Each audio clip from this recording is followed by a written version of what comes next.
So for entering the social world, this is the fifth chapter, the socio-emotional development in infancy and early childhood.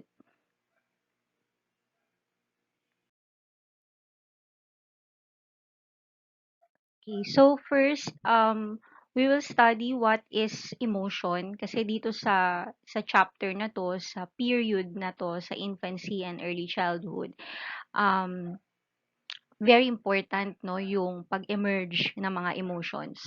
And we can notice na ang mga pinapakita muna ng mga infants and preschool ay yung mga basic emotion. So ano nga ba yung emotion? This is a feeling or affect that occurs when a person is in a state or interaction that is important to him or her. Emotion is characterized by behavior that reflects, expresses the pleasantness or unpleasantness of the state a person is in or the transactions being experienced. Kasi without emotions, walang kulay ang life. 'Di ba? Ito yung nagbibigay ng parang flavor no sa ating mga pang-araw-araw na experience.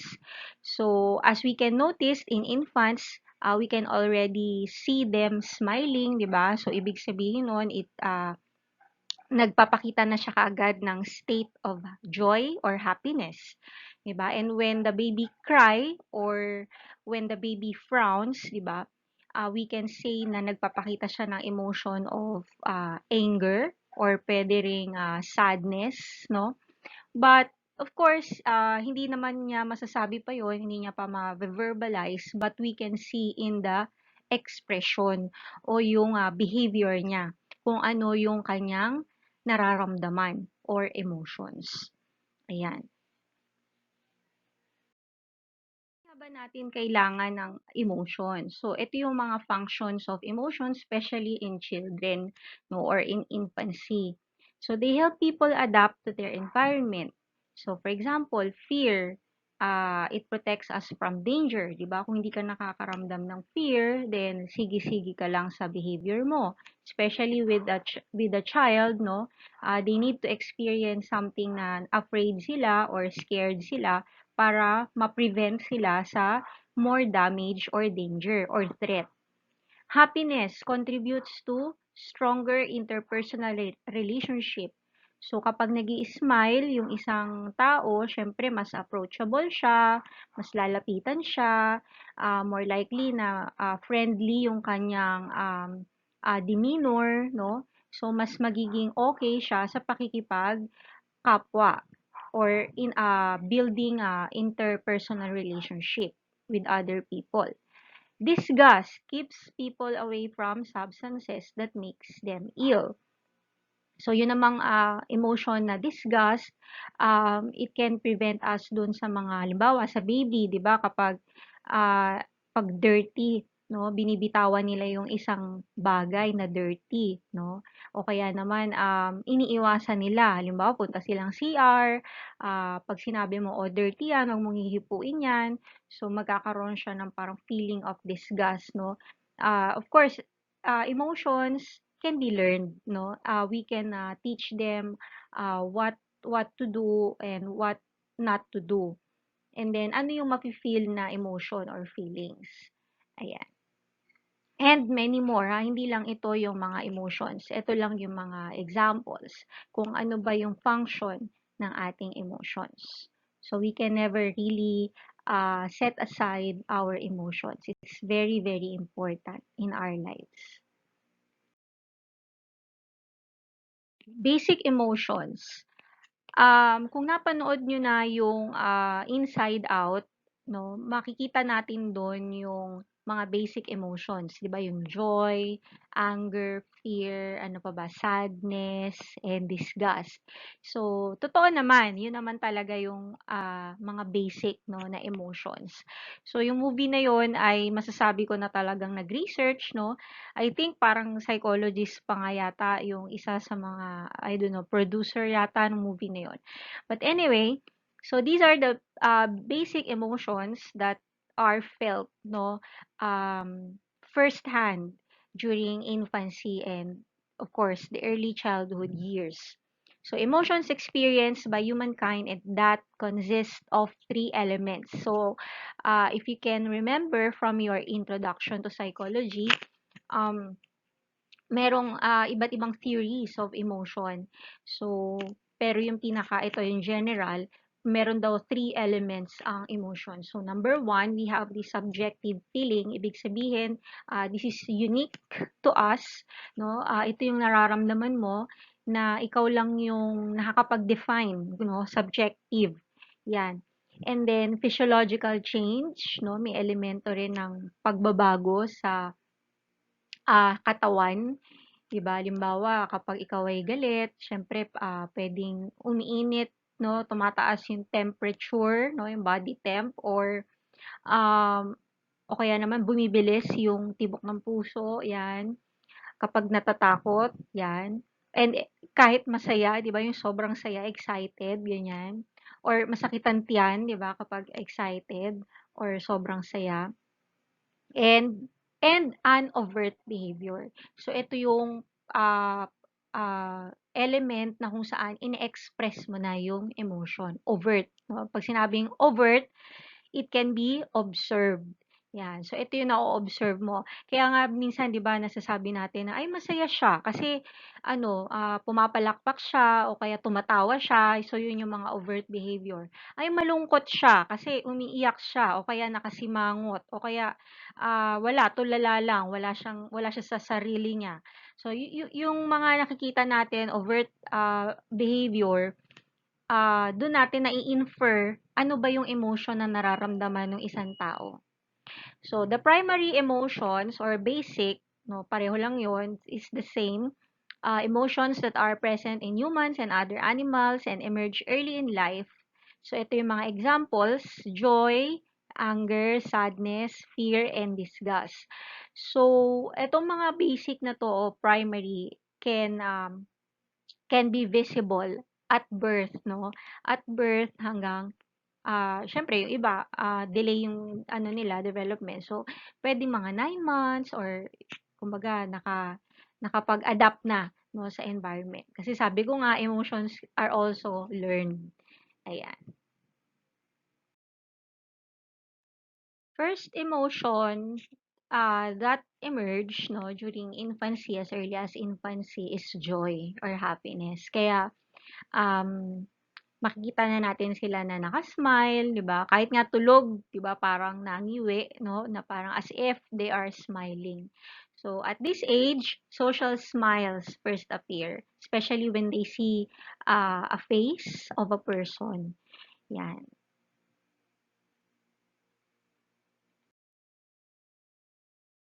And then, we also have sadness. Um, tulad dito sa picture, 'no, kapag halimbawa pinagalitan mo or nasigawan mo siya, 'yan ganyan ang itsura niya 'no, parang iiyak 'no. Infants look sad 'di ba, when their mother stop playing with them. Very attentive sila sa facial expression ng humans 'no. They look in your, facial expression kasi yun yung kanilang cue or parang hint kung ano ba yung, ia-act nila based sa human facial expression. And then we also have anger, 4 to 6 months. So, for example, if a favorite toy or food is taken away from them. So, yan, nakakunot ang kilay, di ba? Yan yung usual na facial expression kapag nagagalit. Or, depende sa baby or sa bata, no, kung paano niya express yung kanyang anger. Yan, merong sumisigaw, di ba? Merong nagdadabog, yan. So, yan yung mga overt behavior. Or meron din namang nanginginig, no? Nanginginig sa galit. Ayan. So, depende sa person. Anger.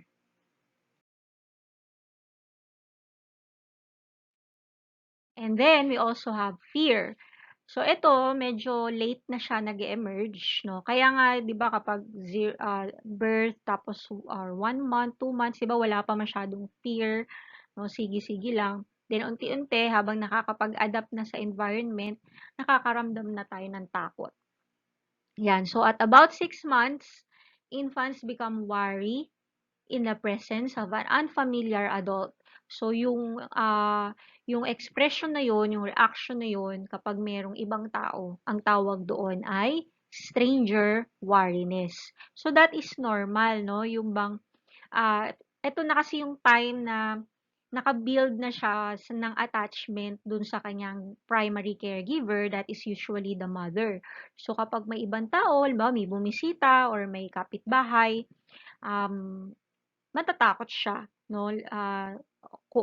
Titingin siya sa nanay niya o kaya bigla na lang siyang iiyak, 'di ba, kapag kinuha siya o kinarga siya. O kaya naman, tatago siya sa likod ng nanay niya 'no, kapag ito ay nakakatayo na, 'di ba, or 1-year-old na, gano'n din. So, meron pa ring fear, ayan. Especially if, kapag medyo nasa early childhood na, yung bang naka-experience na siya halimbawa, to hold something hot, 'di ba, bibitawan niya na 'yun. So, tapos everytime na makakakita siya ng, let's say, mainit na kaldero or pagkain, hindi niya nahahawakan 'yun kasi alam niya na, ah, it can be dangerous to him or her. Yan. So, stranger anxiety, this is an infant's fear and wariness of strangers. It tends to appear during the second half of the first year of life. But it depends, it depends on the person itself. So, meron namang bata na hindi siya masyadong worry, no, sa kanyang, sa stranger. So, doon naman papasok yung concept of temperament. So, may ganon din, no? Depende kung siya ba ay friendly or irritable, no? So, depende rin. But it's normal to be worry or to be anxious or to be afraid of strangers during this period. And then, meron ding tinatawag na separation protest. Ito yung labis, no, na pag-iyak, no, distressed crying when the caregiver leaves. So, kapag umaalis, syempre, kasi nga may attachment na doon sa primary caregiver, pwedeng mother, pwedeng lola, or pwedeng father, no. Um, Yon. So, that is separation protest. Yun yung tawag doon sa, hindi pa naman siya parang disorder, 'di ba? Merong sepangs or separation anxiety disorder, but of course this is normal. Pag kasi disorder, iba na 'yon. That is abnormal, 'di ba? So, when an infant cries, doesn't mean na meron siyang disorder, but of course this is a normal reaction that the infants feel whenever the caregiver or the mother leaves. Yan, the separation protest.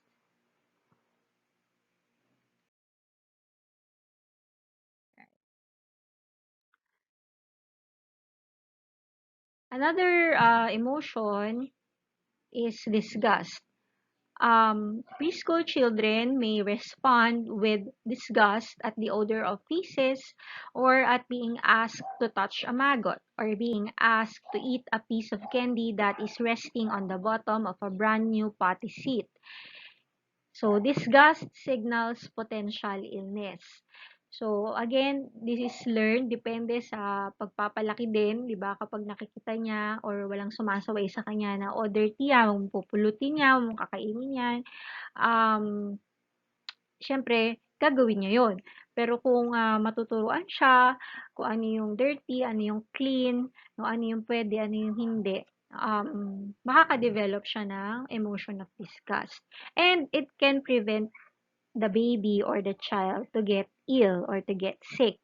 No, halimbawa sa food, syempre kapag madumi, 'di ba, pag galing na sa sahig or sa lupa, tas kakainin niya pa, so possible na sumakit ang tiyan niya, or ma-food poison, 'di ba, kung halimbawa ang pagkain ay panis na or luma na, 'yan. So, disgust. So, this is also an important basic emotion, disgust. Okay, so here we have complex emotions. So, ang kaibahan ng complex sa basic ay eto, medyo may edad na yung bata. So, mga siguro, depende mga 1.5 or 2 years old, no? They can experience complex emotions. So, ang catch dito ay kapag once na self-conscious na or self-aware, no? Usually ganun. Kapag meron na siyang self-concept yung bata, doon na siya nakaka-experience ng mga complex emotions. Kasi ito yung mga emotions na, alam mo yun, yung parang may kinalaman na dun sa kanyang mga ginagawa or dun sa expectation ng kanyang environment o ng society na ginagalawan niya. Yan, kaya siya nakaka-experience ng ganyan. So, pride, ito yung mga examples. We have pride, di ba? Yung feeling na proud ka sa mga na-accomplish mo, sa mga nagawa mo. And guilt, no? Ito yung parang, yun nga, may nagawa kang hindi maganda, meron kang na-violate na rules, and embarrassment. Ayan, kapag napahiya, di ba? Napagalitan, or sa harap ng ibang tao, ganyan. So, the child can feel embarrassed. So, 18 to 24 months of age. So, yan yung parang estimate lang, no? Estimate, approximate na edad na kung saan pwede nang maramdaman yung mga complex. Yan. Kaya complex, di ba? So, kung mapapansin nyo din, yung basic can also be applied to animals, di ba? We can infer that the dog is happy when the dog wags its tail, di ba? Or the dog is angry when the dog growls at you, no? Pero itong mga complex, humans lang, no? Humans lang ang pwede maka-experience ng mga ganitong emotions. Kaya nga complex because we are humans, no? We are complex beings. So, self-conscious are responses to meeting or failing to meet expectations or standards. Yan. Kasi nga social being tayo. So, whether we like it or not, we are expected to act, no, based from the expectation or standards of our society.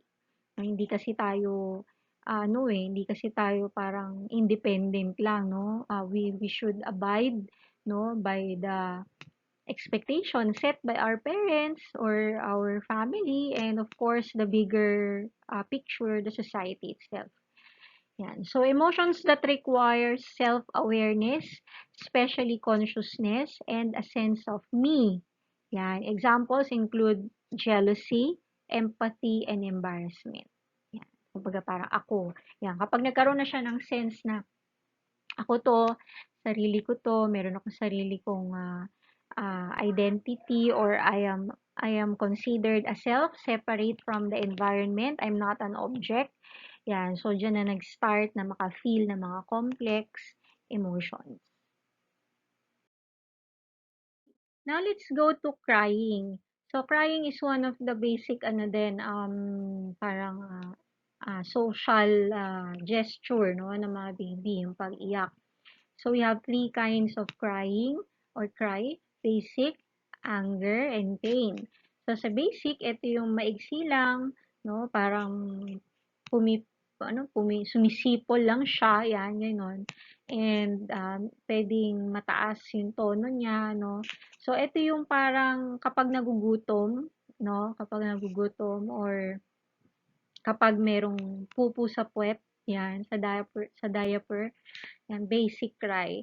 And then we have anger cry. Kapag hindi mo inattend yung basic cry, can lead to anger cry. So, ito yung mas malakas, no? Kumbaga sa Tagalog, ito yung atungal, no? Yung maatungal. Yan, yung rinig hanggang kabilang kanto, ganon kalakas.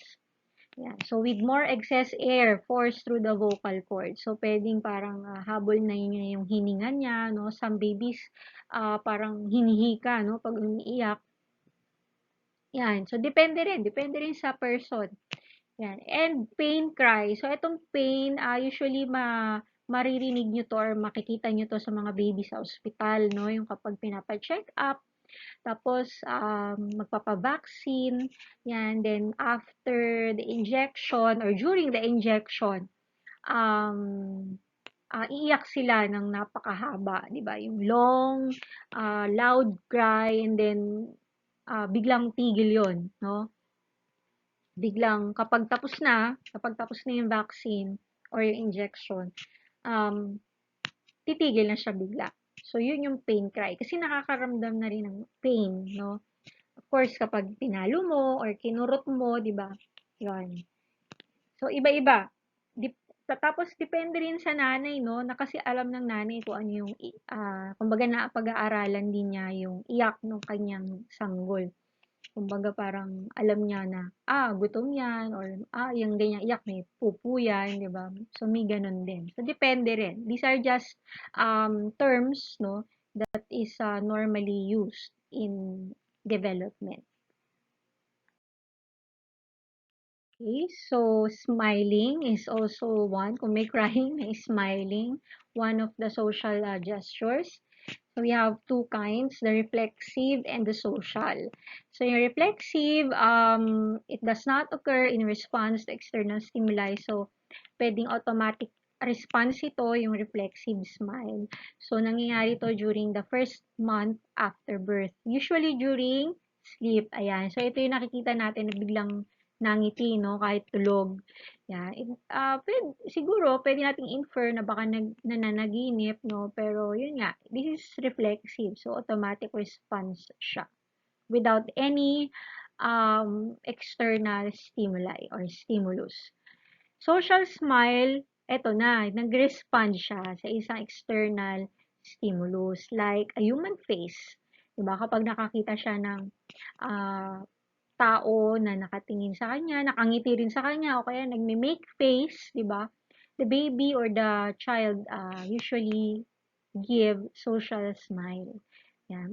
Minsan nga, hindi lang smile, di ba? Merong giggles, merong parang, iba nga, humahalakhak pa, no? And we are very fond and we are very happy to see that. No? Minsan nga, nire-record pa natin yung tawa, no? Ng sanggol or ng baby. Ayan. Alright, now let's go to temperament. So, ito yung sinasabi ko kanina, no? Na parang sa Tagalog, timplada, no? Kanya-kanya tayo ng ano eh. Kumbaga, ito yung emotion, bawa, happiness, anger, fear. Pero iba-iba tayo kaya nagkakaiba-iba tayo ng pagkaka-express or pagkakaramdam dun sa mga emotions na yun is depende rin sa kung ano ang iyong timplada o temperament. Ayan. So, it involves individual differences in behavioral style. Yan, emotions and characteristic ways of responding. Okay? So, depende yan. May mga iba't ibang theories of temperament. So, we have Chess and Thomas classification. So, silang dalawa ay mga psychiatrists na nag-identify ng tatlong basic types or clusters of temperament. So, number one, we have an easy child. An easy child is generally in a positive mood, quickly establishes regular routines in infancy, and adapts easily to new experiences. So, ito yung pinakamadaling alagaang bata. No? Napaka adaptive niya, positive lang siya, hindi siya irritable, madali siyang patahanin, di ba? So, an easy child. And then, we also have difficult child. Ito yung nagre-react negatively and cries frequently, engages in irregular daily routines, and is slow to accept change. Ayan. So, ito yung kabaligtaran, no? Extreme na kabaligtaran ng easy child. Ayan. So, madali siyang umiyak, mahirap patahanin kapag umiyak. Tapos, hindi siya kagad makapag-adapt sa mga changes sa kanyang environment. And then, we also have the slow to warm up child. So, ito yung low activity level, somewhat negative, and displays a low intensity of mood. So, kabaligtaran naman ito nung difficult.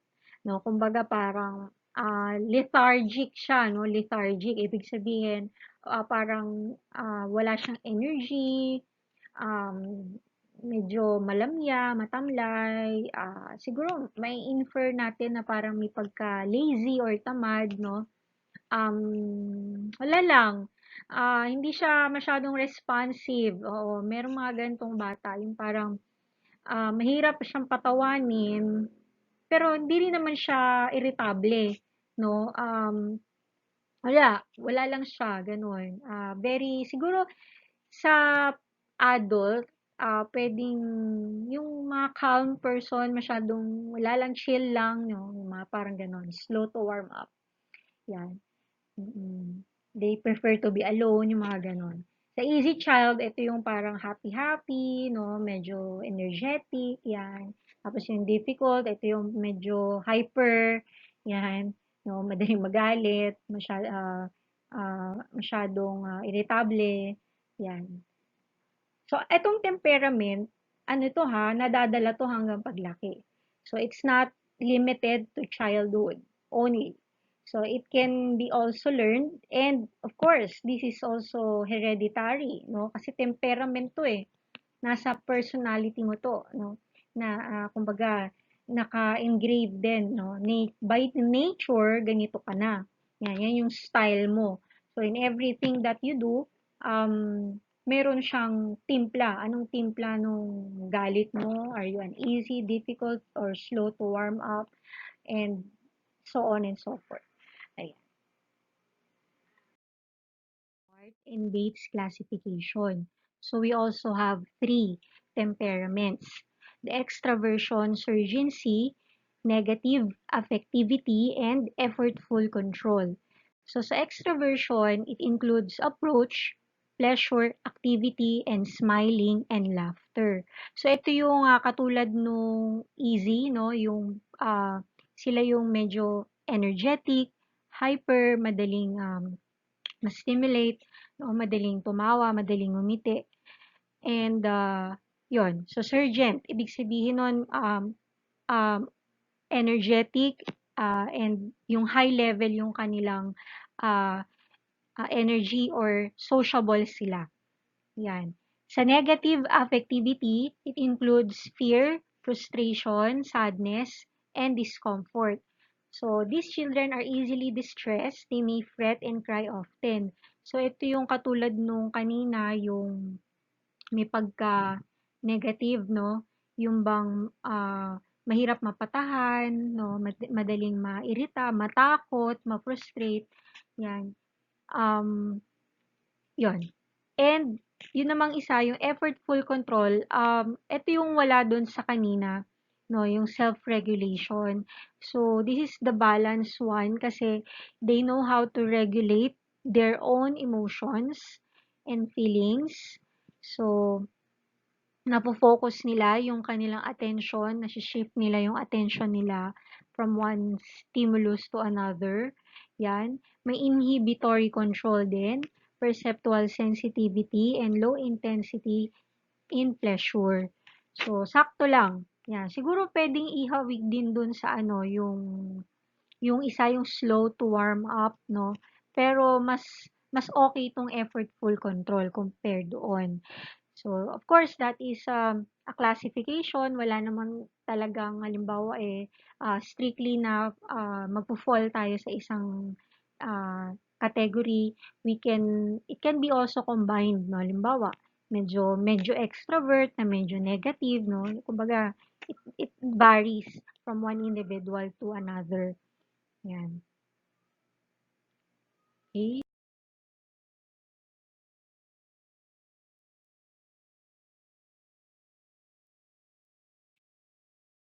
Okay, so early childhood is also the emergence of trust and attachment.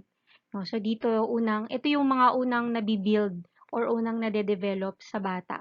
So in any kind of relationship also, 'di ba? Ito muna yung first na dapat nating i-consider, no, before we proceed, no, dun sa mas deeper kind of social relationship, trust and attachment. Erickson's stages of early psychosocial development. So if you can recall, dun sa mga theories of development, medyo dinaanan natin, no, pahapyaw yung buong 8 stages of psychosocial stages of development ni Erik Erikson. So here, we are now going to discuss the first, no? And yung isa rin, yung second, actually medyo magkasunod talaga yon. Kailangan siyang ma-build, no? As early as infancy and early childhood. So, he describes development as a series of 8 stages. So, each with the unique crisis for psychosocial growth. So, yung 8 stages na yon ay merong tinatawag na crisis, kaya laging dalawa yon, no? May partner siya. Halimbawa ay trust versus mistrust.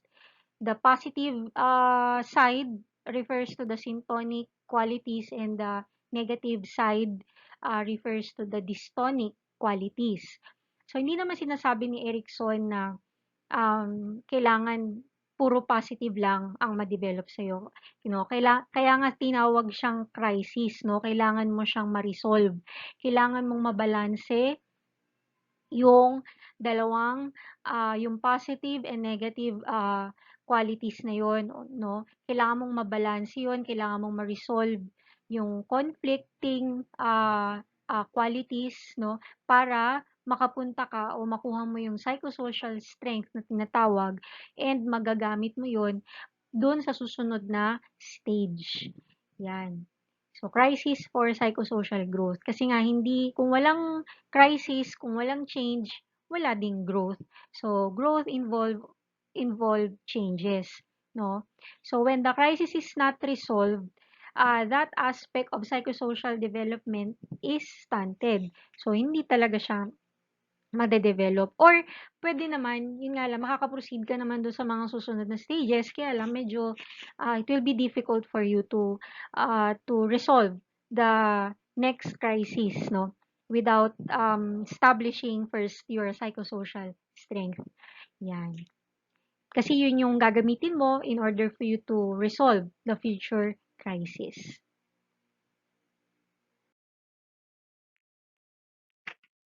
Okay, so here are the first 3 psychosocial crises. So sa infancy, we have the basic trust versus mistrust. So 1 to 3 or the toddler years, the autonomy versus shame and doubt. And then sa 3 to 5, yung early childhood, initiative versus guilt. So once na ma-resolve, no, mabalanse mo yung positive and negative, trust, mistrust, you can get or you will be able to establish your psychosocial strength or virtue na tinatawag na hope. And then sumunod, will and then purpose. So hindi kasi po pwede na too much trust, 'di ba? Or too much mistrust. Or kailangan ano lang, balanse. A little bit of trust and a little bit of mistrust, then you will get hope. And then, ganon din dun sa ibang conflicts o sa ibang crisis. Yan. So, let's see one by one, ano bang meaning ng mga ito.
Okay, dito naman sa autonomy versus shame and doubt, this is the second stage, the preschool, no?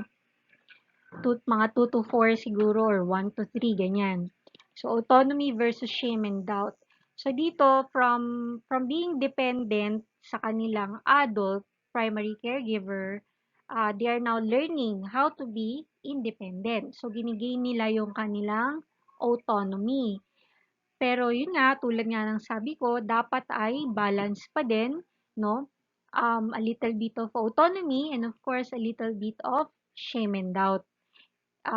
Kapag na-balance mo yun, na-resolve mo yun, then you can get or you can establish the psychosocial strength of will or determination. Yan. Kumbaga, oo, nagiging independent ka, kaya mo na mag-isa, nakakatayo ka na sa sarili mong paa, you can now dress yourself, di ba? Unbutton and button your polo shirts, you can tie your shoelaces, 'di ba? Ito yung time na 'yon, 'di ba? 2 years old, 3 years old, ganyan.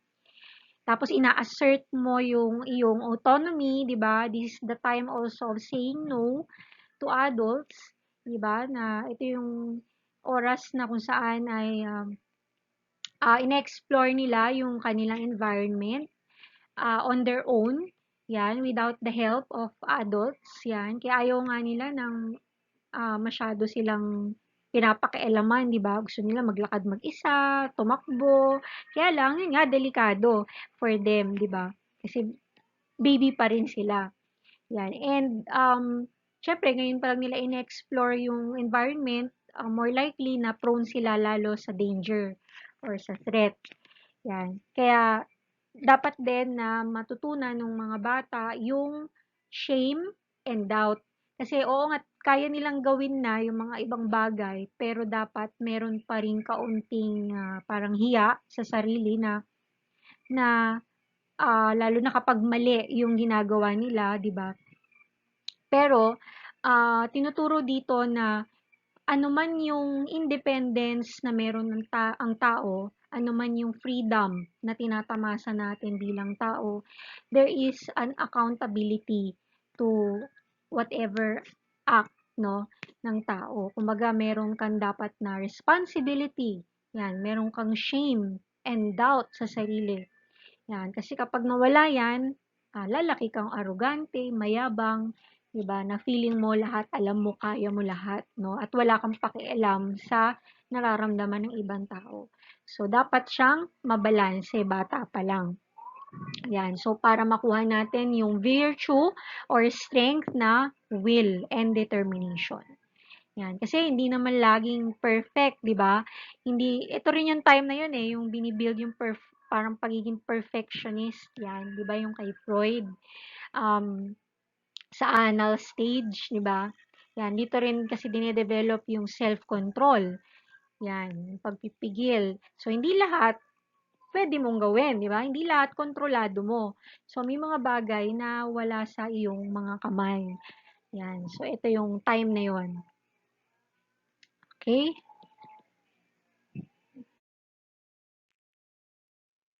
Third stage, the initiative versus guilt. Yan. So, ito na yung early childhood years, mga 3 to 6 or 3 to 5 years old.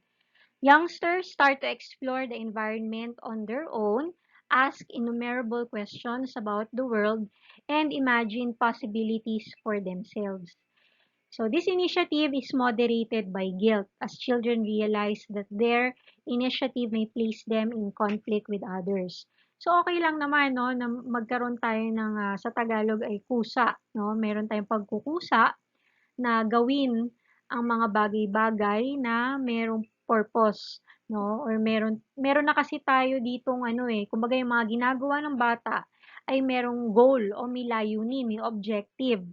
Yan. Kaya lang siyempre hindi lahat ng ginagawa natin ay maganda ang kinalalabasan, 'di ba? So, we are prone pa rin sa failures, 'di ba, sa embarrassment, frustration, disappointment. Kaya lalo na kung yung ginagawa natin para sa sarili natin ay nakakasakit pala ng ibang tao, so dapat ma-establish din yung guilt sa sarili. So the child must learn how to say sorry, 'di ba, kapag nagkamali sila, how to apologize, 'di ba?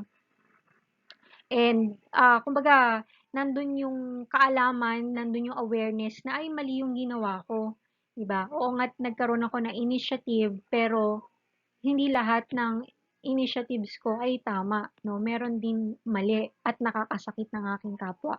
Kaya, yon. So, tinuturo yun sa bata to balance the initiative versus guilt to establish the sense of or strength of purpose. Yan, kapag na-balance natin yan. Yung bang, yung ginagawa mo, ang layunin mo sa mga ginagawa mo ay hindi lang para sa sarili, kundi para rin sa ibang tao. So dito, tinuturo yung pagiging pro-social. Yan, o yung mga pro-social behaviors. Yung yung empathy is a pro-social trait, 'di ba? Na kung saan nagigets mo, naiintindihan mo yung nararamdaman ng kausap mo o ng kapwa mo. Kumbaga nailalagay mo yung sarili mo sa kanyang kinalalagyan. Nakikita mo, no, yung perspective niya, doon ka nakatingin. Ang gamit mong lente ay hindi ang iyong sarili, kundi ang lente ng kausap mo. Ganoon ang empathy. Okay? And that is also a pro-social behavior. So, pag sinabing pro-social, ibig sabihin, yung acting mo, yung behavior mo, yung kilos mo ay para sa welfare ng ibang tao, hindi para sa sarili mo. Okay? Kumbaga, selfless act. Okay? Selfless act siya. Yan. So, bata pa lang, yan ay nire-resolve na dito sa stage na to, 3 to 6 years old. Now, let's go to attachment. So, after the trust, dito naman tayo sa attachment. So, di ba, before sabi ko, yung start ng attachment is also the start nung, ano yun, object permanence. Ayan. So, hindi na once out of sight is also out of mind. Kasi kahit wala sa sight, nandyan na sa mind, di ba? Kumbaga, meron ng attachment because the object or the person is now permanent. Yan. So, attachment is an enduring socio-emotional relationship between infants and their caregivers. See, this is an enduring, ibig sabihin matagal, no? Long-standing. Hindi ito biglaan na nangyayari. Socio-emotional, so merong involved na feelings, emotions, and of course, yung interaction, social na relationship, no, sa pagitan ng dalawang individual. In this case, the infant and the caregiver. So, it can be formed with hindi lang sa mother, pwedeng fathers, grandparents, or even someone else. So, children who form an attachment to an adult are more likely to survive. Okay. So, ganun naman pag kahit sa mga animals, 'di ba? Kung ano yung 'di ba kapag meron silang attached figures, 'di ba? Sunod-sunod sila doon, halimbawa yung mga sisiw, 'di ba? Ganun, yun yung initial na reaction nila when they see the mother hen, 'di ba? They form initial attachment kasi yun din yung parang I don't know, evolution-wise, it makes them survive. So, same with people. But siguro hindi in a way na katulad sa animals for physical protection, but for us to be protected and secured emotionally and socially. Kasi sinasabi rin sa mga pag-aaral na kapag secure, no, secure ang attachment sa family, specifically the parents, sila daw yung may tendency na makapag-form or makapag-establish ng ah, stable din na relationship, adult relationship afterwards. So, marami ng study na nagsasabing ganon. Pero of course, it is still subject for research pa rin. Hindi lahat ay applicable yung nasabing research. Okay. Four phases of attachment according to John Bowlby. Si John Bowlby is one of the pioneer or ito yung kanyang expertise talaga, no? Kilala siya sa kanyang attachment theory, si John Bowlby. I know narinig niyo na siya sa theories of personality, no? Dun sa part ng mga sa object relations theories. I think so, doon siya kabilang.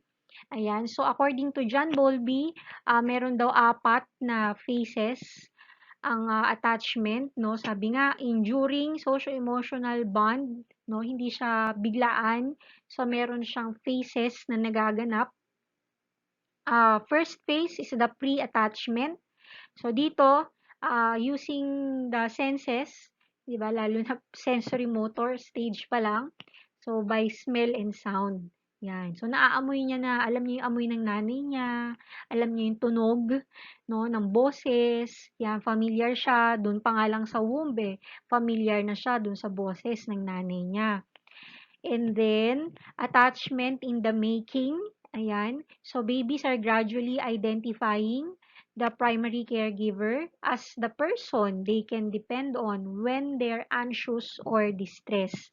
So, when they cry, no, pag naghahanap sila ng dede or ng karga, ito yung time na kung sino yung laging nandyan to attend, no, her needs, to attend the needs to who are who are always there, 'di ba? Dun sa child, yung laging present, yung laging nakikita, yung kapag umiiyak, ito yung kakarga sa kanya, no? Kapag distress siya, yan, attachment in the making na. So, nagkakaroon na ng unti-unting attachment dun sa caregiver na yon. Pangatlong phase, true attachment. Yan. So, ito na yon. Meron ka ng tinatawag na attachment figure or usually the mother. Pero sabi ko nga, pwede ring ibang person. Basta ito yung consistent na nakikita niya, nag-a-attend sa mga needs niya, no? That is called the attachment figure. Yan. So, ito na yung kanyang stable socio-emotional base. Why? Ba't ko nasabi yun? Kasi, kapag, kung naalala nyo, di ba, yung sa emotions, pag merong stranger, halimbawa kapitbahay or ibang tao na nandyan, malapit sa kanya, titingin siya sa nanay niya, doon sa attachment figure niya, 'di ba? Titingin siya or lalapit siya, magtatago siya sa likod nito. So ibig sabihin nun, 'yun yung kanyang base, no? 'Yun yung kanyang security, 'di ba? Secure base. Yan. And this is also an explanation on why some babies or infants they cling to objects, 'di ba? Halimbawa, kaya may mga blanket, ano 'di ba, security blanket. 'Yan. Gusto nila laging 'yun ang kumot nila, ayaw nilang lalabhan 'yun, o kaya naman gusto nila may hawak sila, pwedeng lampin, pwedeng kumot, 'di ba? So, 'yun yung kanilang parang secure object or secure base na tinatawag. Yan, kaya lang, yun nga, that is an object, not a person. Pero syempre sa theory nga ng object relations, it can be the same thing, no? The person can be referred to as an object. Yan. That is permanent, no? Permanent. So doon tayo nagkakaroon din ng issue. Doon sa issue ng permanent, being permanent. Kasi when something is permanent, akala natin this is forever. This is for entirety, 'di ba? What we siguro aware naman tayo but unconsciously what we don't realize is that uh, these persons, these people na ni-referred natin as objects before, 'di ba? Na form of attachment can be lost, 'di ba? They can be lost maybe through death or just being merely gone to somewhere, umalis, ganyan. Kaya lang, yun nga, since we already form this permanence and attachment, nahirapan ngayon tayong mag-let go. Nahirapan tayong kumawala, no, dun sa person na yon. Kasi, in-establish na natin na permanent nga siya, eh. Attachment figure ko siya, secure base ko siya. So, 'pag nawala siya, so parang ako ay nawalan ng security. So, that is a normal feeling, 'di ba? That is a normal ah, incident or event, 'di ba? Lahat naman tayo nakakaranas ng loss, abandonment, rejection, 'di ba? But yun, it's just important to be in the process of letting go, no, let yourself grieve, 'di ba? Ah, kasi loss 'yun eh, kawalan 'yun. So, talagang masakit siya. It's a painful process. Yan. See, baby pa lang, child pa lang, in-establish na 'yan, yung attachment and object permanence. So, matagal, enduring pattern 'yan. So, kapag nawala talaga ang isang bagay na we are attached to, mahirap 'yon. No, hindi 'yun madali. But we can adapt, we can adjust to changes. Yun nga lang, iba-iba tayo ng pag-adapt, ng pag-coping, at iba-iba rin tayo ng kung gaano katagal o kabilis makakapag-adjust. Okay? So, panghuli, ayan, is the reciprocal relationship. So, syempre, kapag meron tayong true attachment figure, we we assume, no, we believe na dapat reciprocated yung ating affection, 'di ba? Kumbaga, give and take na siya. I can act as a partner and you can also act as a partner. Kasi nga, wala namang attachment kung mag-isa lang ako. No, dalawa tayo, so dapat reciprocal yung relationship. Sabihin, give and take siya. Okay, so in an attachment relationship, according to John Bowlby, the last phase is being reciprocated or the reciprocal relationship. Yung naibabalik, 'di ba? Naibabalik sa 'yo. 'Yan. Yung affection, love na binibigay mo. 'Yan.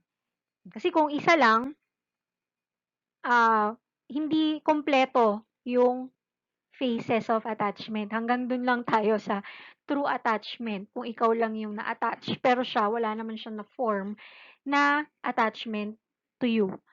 Yan. So, dapat, mas magandang or mas magiging true partners, no? Able to act as a true partners kung reciprocated yung attachment.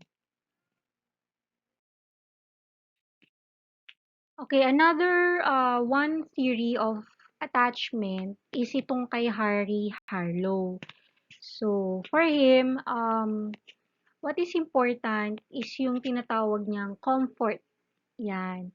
So, even if binibigyan mo ng food, kumaga pinapakain mo, binibigay yung basic needs niya, ang importante daw ay nakakaramdam yung bata o yung baby ng comfort dun sa kanyang attachment figure. So, let's see, no? Ano kasi to eh, experiment ni Harry Harlow. Yan, kung makikita nyo, yung yakap-yakap ng unggoy ay gawa lang sa wire, no? Parang robot-like na unggoy din, kunwari. And binalutan ng cloth, no? Ng warm cloth. And then, meron pang isa yan na same materials din ang ginamit, made up of wire din, mga steel, no? Bakal, ganyan. Pero walang warm cloth. So, both of them gives milk. Kumbaga, may nakasabit na bote ng gatas para didein ng unggoy. Ngayon, the monkey, kapag busog na siya, mas prefer niya to spend time with the cloth mother. So, yon. So, no matter kung ano man yung sinasabi ni na Freud o Erikson na mga trust, ganyan, it doesn't matter, no? O kaya yung sa oral needs ni Freud, what is important in Harry Harlow is that the child experience comfort. So, dun siya mas magpo-form ng attachment. Siguro ito yung yung parang basis of why some children, they chose to be with the parents or with the family na nagbibigay ng comfort sa kanila or love or warmth, no? Hindi lang naman comfort physically or yung laging nakayakap. Halimbawa, kahit na binibigay mo yung halimbawa, ano naman, lahat binibigay mo, gadgets, pera, 'di ba, baon. Pero ba't gano'n?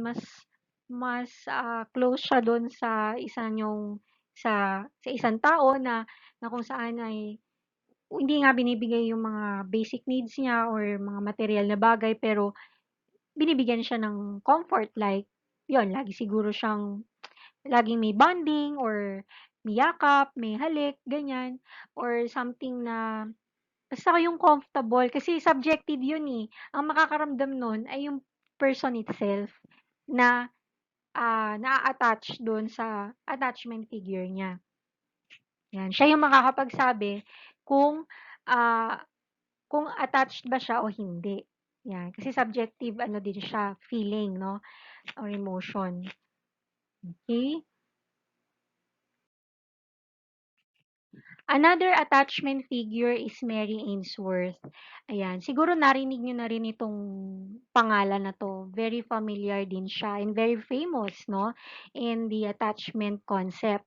So according to Mary Ainsworth, she pioneered the study of attachment relationships using a procedure. So ito yung experiment na ginawa niya para pag-aralan yung forms of attachment.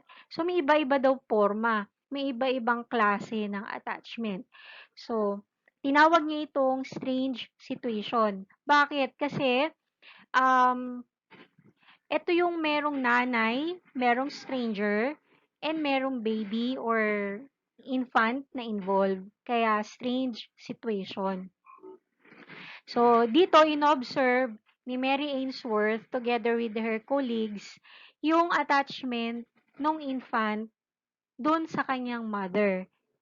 Okay? So, ano siya, parang observational research siya. Okay? So, sa strange situation, meron tatlong series. No, yung introduction, ito yung pinakilala ng mother, yung stranger sa baby. Separation, ito yung umalis, yung nanay, naiwan yung bata, tsaka yung stranger. At yung reunion o yung pagbabalik ng nanay doon sa kwarto, kasama rin yung stranger and then umalis na yung stranger. Yan. So, yun yung pagkakasunod-sunod nung stranger situation experiment. Introduction, separation, and reunion.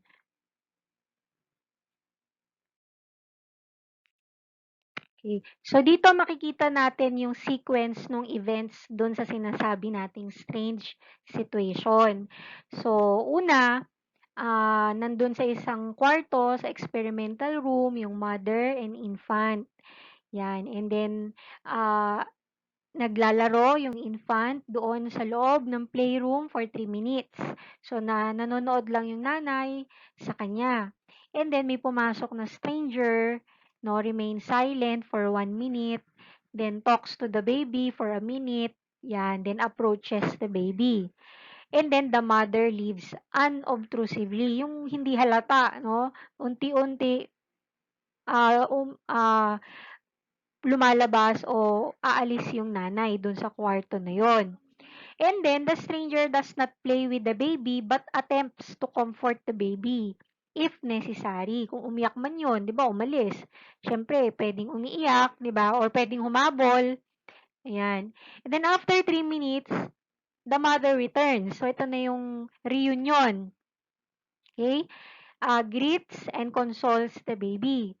When the baby has returned to play, the mother leaves again, this time saying bye-bye as she leaves. So, dito nagpapaalam na siya. Kanina hindi. Ngayon, nagpapaalam na siya. And then the stranger attempts to calm and play with the baby. Then after 3 minutes, the mother returns, reunion ulit, and the stranger leaves. So, yan yung kabuuan ng experiment.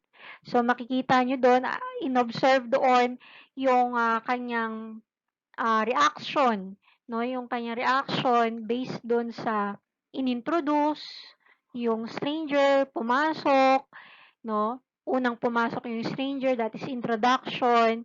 And then separation, dalawang beses umalis yung nanay. Yung una, hindi nagpaalam, pangalawa nagpaalam. And then, yung reunion. Yan. Yung reunion, yun yung kung saan ay bumalik and then nakipaglaro ulit yung nanay sa kanya, no, dun sa baby or in attempt na i-comfort yung baby. That is reunion. So, yun yung mga turning points na tiningnan ni Mary Ainsworth para makategorize yung bawat baby, kung ano bang forms of attachment meron sila. So, tingnan natin ito. So, ito yung apat na forms of attachment according kay Mary Ainsworth. We have the secure and the insecure. Yung insecure, tatlo. We have avoidant, resistant, and disorganized. Okay, sa unang form of attachment, the secure attachment, let's take a look, no, dun sa dialogue bubble ng baby, no? I missed you terribly. I'm delighted to see you, but now that all is well, I'll get back to what I was doing. So, yan yung, kumbaga kung nakakapagsalita lang yung infant, yan yung most probably na gusto niyang sabihin based doon sa kanyang reaction. No? So, the relationship in which infants have come to trust and depend on their mothers. Kasi, oo nga't umalis ito, nagpanik siya ng konti, umiyak, kumabol ng konti, pero pagbalik, ah, bumalik din, pero pagbalik ng nanay, bumalik din siya sa dati niyang ginagawa. At kapag ganoon ang reaction o yung behavior ng bata, that means that he or she has developed a secure attachment towards the mother. No, kumbaga, may tiwala siya na babalik din yung nanay niya, no, dinepende niya yung kanyang life, no, yung kanyang trust doon sa kanyang nanay na, oo, aalis ito, pero babalik din. Yan. Kaya pagbalik ng nanay, babalik din siya sa dati niyang ginagawa. So, normal ulit siya, di ba? Babalik siya sa kanyang routine, sa kanyang dating ginagawa. So, the baby may or may not cry when the mother leaves, but when she returns, the baby wants to be with her. And if the baby is crying, it stops. Yan. Kumbaga, normal na umiyak, normal na humabol, no? Na masaktan kapag umalis yung tao na yun, na someone that you're attached with. Pero pagbalik nito, 'di ba, okay ka na. Kumbaga, mas madali kang nakaka-bounce back sa normal na buhay mo kasi nga secure ang attachment mo. Ayan. So, ito yung pinaka-ideal na form of attachment. Yung mga bata na merong secure attachment, they have secure attachment relationships, no? And when they are adults, mas nakakapag-form sila ng mga secure relationships. So sabi, infants with secure attachment relationships tend to report as adolescents and young adults that they depend on their parents for care and support. So, yung mga may insecure naman na attachment relationship, as adolescents and young adults, they report being angry with their parents or deny being close to them. Ayan. So, kapag infant pa lang na nabuo na build na yung secure attachment, mas kumbaga mas nakakapag-build sila ng relationship, no, good relationship, harmonious relationship with their parents as they grow older and of course to other people as well.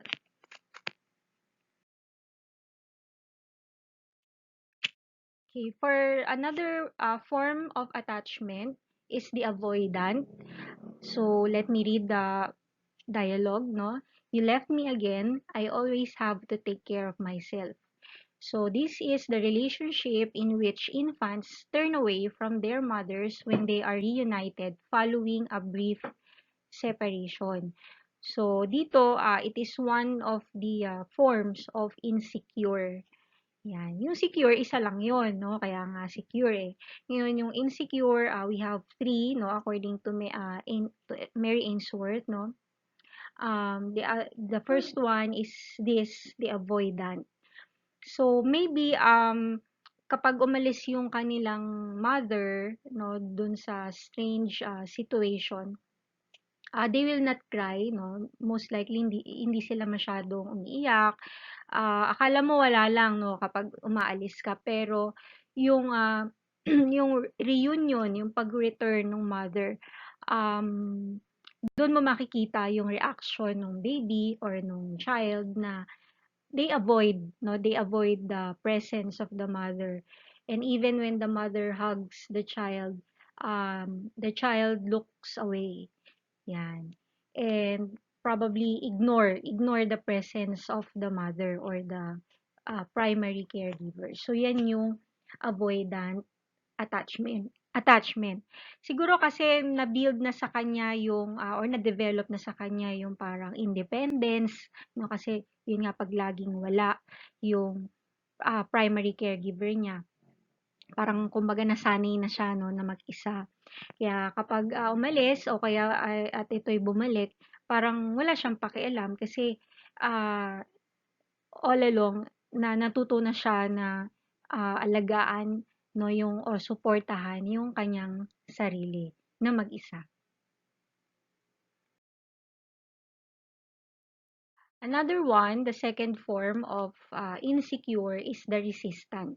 Resistant attachment, ganito siya, no? Sabi ng baby sa picture, "Why do you do this?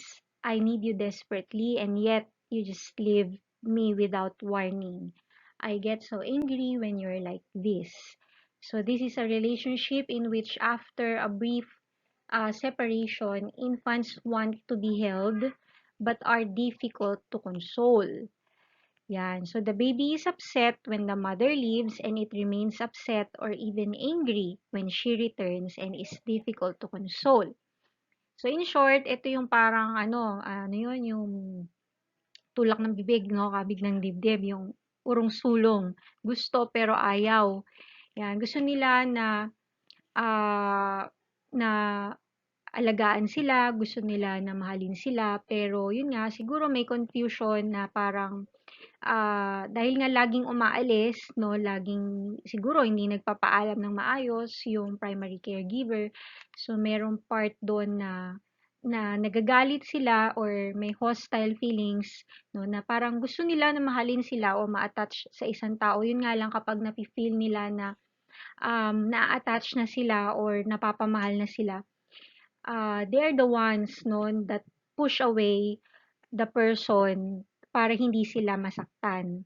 Yan, kasi parang yun yung yun yung tumatak sa kanila nung bata pa sila na ay kapag iiwan din ako nito. So ako na lang yung mangiiwan. So parang gano'n yung resistant, yung para siyang sa personality disorders, I think ah, ito yung attachment, form of attachment ng mga may borderline, no, borderline personality. Because yun nga, they have the fear of abandonment, no? You can look sa abnormal psych ninyo or sa DSM-5, yan, about borderline. So so you can tawag dito, validate, no, kung ano yung sinasabi ko. So yun, resistant, actually mahirap 'to, para siyang yun nga may pagka-irritable, mahirap silang i-console or patahanin once na umiyak na sila o nagagalit din sila. Ayan, so yan yung isa sa mga insecure attachment.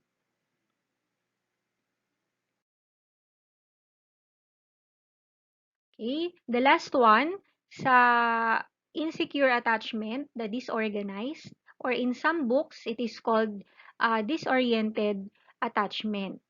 So sabi, what's happening?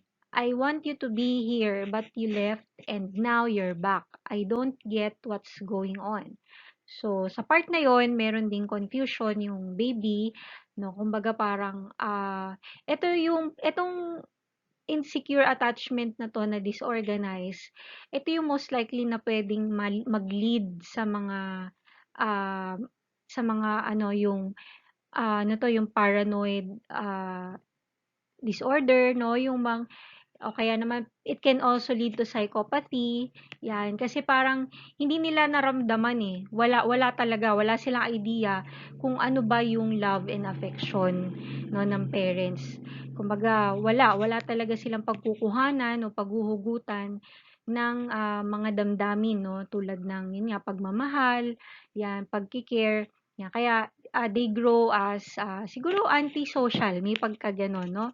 Yung bang walang regard sa feelings ng iba, yung walang regard sa, um, kapakanan ng welfare 'no, ng ibang tao, 'yan. So, the relationship in which infants don't seem to understand what's happening when they are separated and later reunited with their mothers. So, the baby seems confused when the mother leaves and when she returns as if not really understanding what's happening. So, I can say na parang mas mahirap 'to compared dun sa resistant kanina.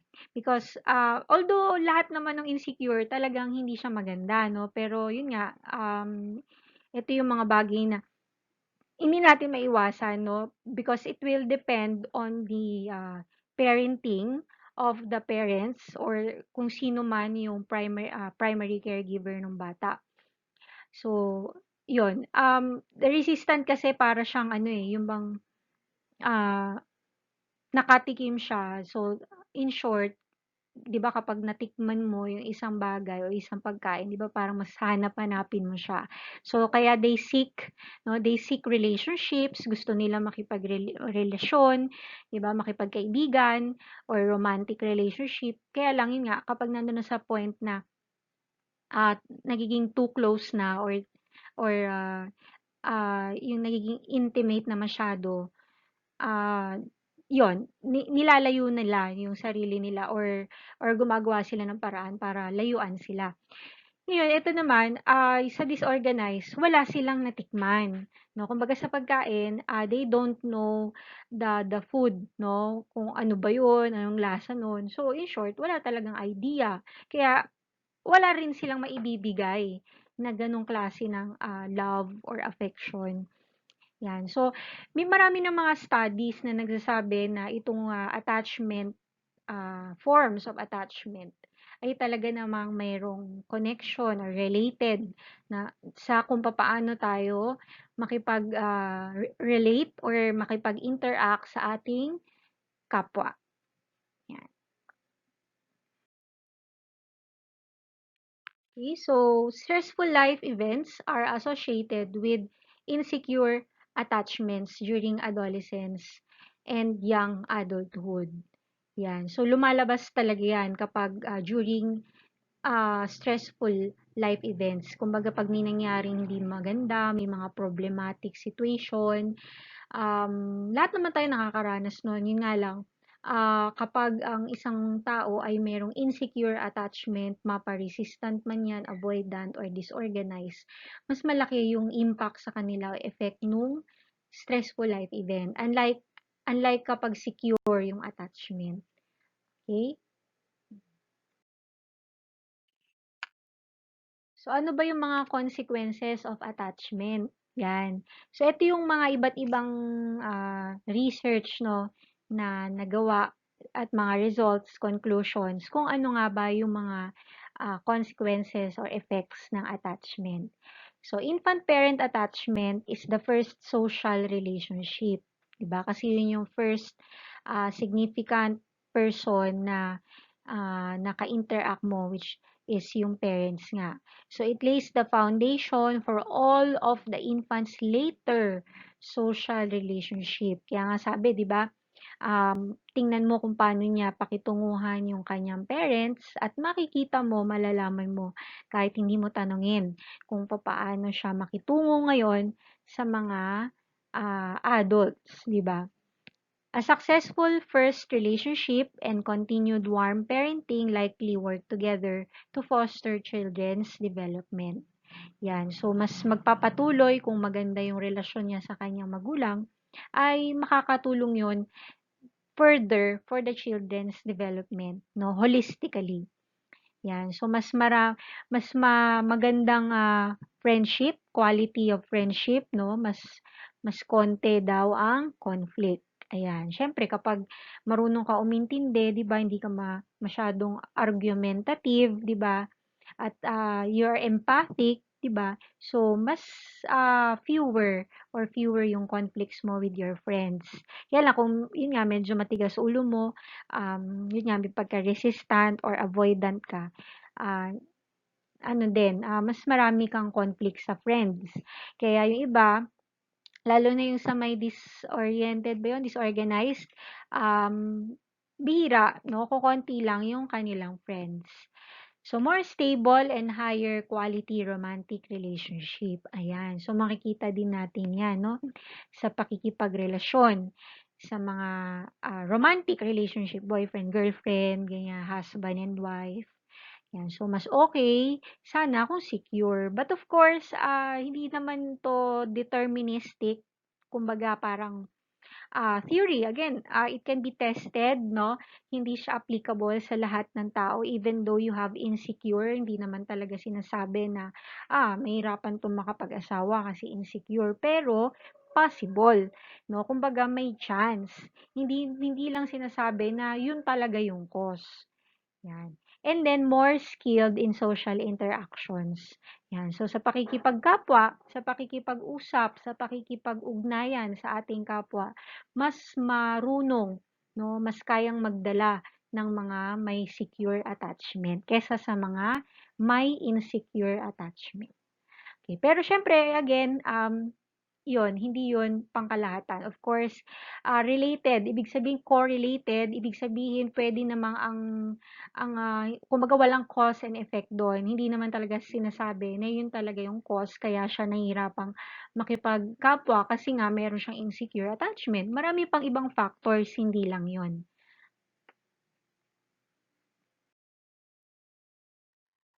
Okay, so one of the social interactions that early childhood usually do is playing. So, ito yung mga iba't ibang klase ng play, the joys of play. So, we have parallel play. So, common to sa mga first birthday, no, yung mga 1-year-old. Yan, when we say parallel play, they play by themselves, no. Usually, they are alone or pwede rin namang may kasama sila but they actually ignore what another child is doing, no? Hindi nila pinakikialaman yun. Kumbaga may sarili silang mundo, may sarili silang laro na kanilang ginagawa. Parallel kasi sabay lang silang naglalaro, pero hindi talaga sila magkalaro. Okay? And then we have simple social play. Sa simple social, ito medyo mga 1 year and a half na siya, mga gano'n, or 2 years old, yan, mga toddlers. They engage in similar activities as well as talk and smile at each other. So, meron ng kaunting socialization na nagaganap.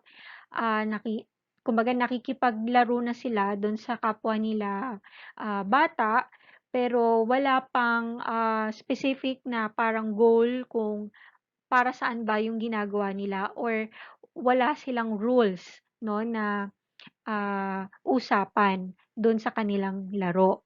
Yan, simple social lang, parang usap-usap lang, ngiti-ngiti, gano'n, hiraman ng laruan, gano'n. Pero not to the point na merong rules na sinusunod sa play. And then, pangatlo, yung cooperative play. So, this is a play that is organized around a theme with each child taking on a different role. So, begins about 2 years of age. So, ito na yung mas higher end na play, no, yung cooperative. Ibig sabihin nito, it can involve two or more children or toddlers na that requires participation and cooperation, and also meron na siyang rules, no, na ini-implement. 'no? Meron ding mga role na ginagampanan ng bawat isa, like for example, naglalaro sila ng let's say, yung famous na Baybahayan, 'di ba? Merong gaganap na may role ng tatay, may role ng para sa nanay. So, parang gano'n. O kaya naman tinda-tindahan, 'di ba? O ako yung magtitinda, ikaw yung bibili, 'di ba? Nagse-set sila ng mga gano'ng klaseng roles and rules, 'no? Na halimbawa, 'pag nagtaya-tayaan, o ako taya, 'pag nahagip kita, taya, ikaw naman ang taya, yung parang gano'n. And then, 'yun, and it requires cooperation and participation, kaya cooperative play. So, ibig sabihin, habang patanda ng patanda yung bata, yung play mas nagiging ano siya, yung ginagamitan dapat ng isip, 'di ba? Mas nagiging komplikado siya habang tayo ay lumalaki. So, nung una, parallel lang, and then simple social, and then cooperative. Okay, another one of play is pretense, symbolic play, or make-believe. So, ito din yung time 'no, during preschool na kung saan yung kanilang cognition ay, nagde-develop 'no. They learn how to imagine 'no, yung imagination mas lumalawak. That's why they like to play as a Superman or something na may hawak ng sandok that symbolizes a sword or a wand, 'di ba? Kunwari, ano sila, magician, yan, naglalagay ng kumot, 'di ba? Para pagmukhang Superman or any heroic uh, ano 'to, heroic an ah, person, ganyan. 'Di ba? So, eto yung time na nagkukunwa-kunwari, 'yan. So, ibig sabihin, ah, gumagana yung kanilang, cognitive development because, na-incorporate nila ano ba yung fantasy and reality.